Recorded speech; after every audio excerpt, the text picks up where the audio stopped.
how God delivered me from the hands.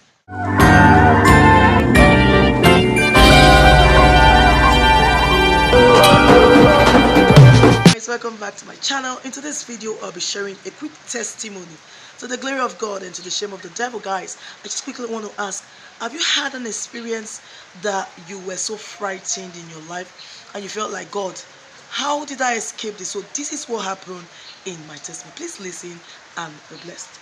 Alright, so quickly, I decided recently to go drop an application somewhere. I dropped the application and I decided to come back home. Obviously, I was standing in a particular place and waiting for a vehicle to take me home. Okay, so I was there for a couple of minutes. I was still there. So I was waiting for the vehicle and it took a while for me to get the vehicle. So I was thinking, is it not better for me to go to the garage? For those of you who don't know, garage is a place where you can easily get a vehicle.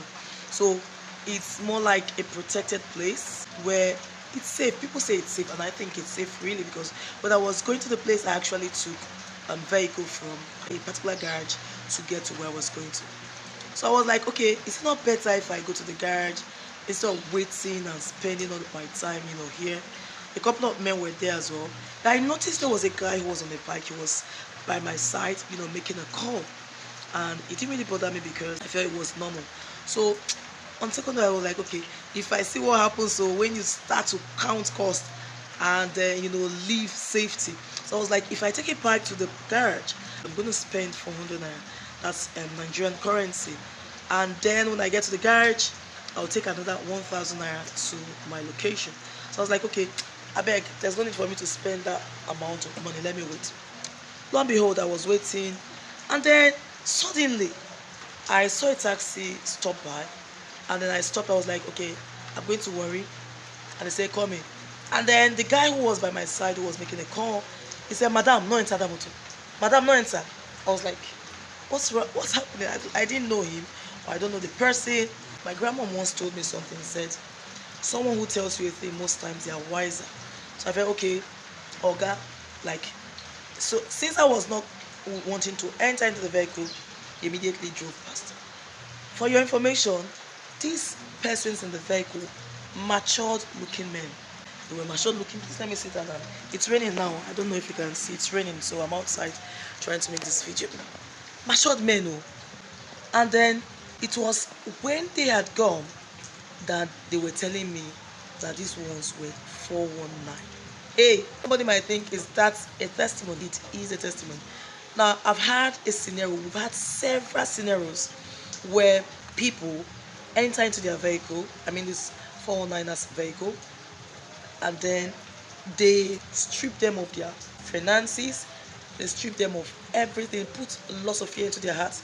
So the way they usually do is when you enter into the vehicle, from stories I've heard, you enter into the vehicle, they start asking you, they start talking amongst themselves. And I saw one rich man left money in my vehicle, and then when he left the money in my vehicle, I took it somewhere. They said they needed chemical to wash it, and then only God knows how they go about it.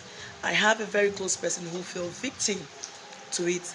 So to the glory of God, it was God who positioned that guy there to let me know, because ignorantly I would have entered into the vehicle, and only God knows what would have happened. I'm sharing this testimony, right, to encourage people. One, that we must be very careful.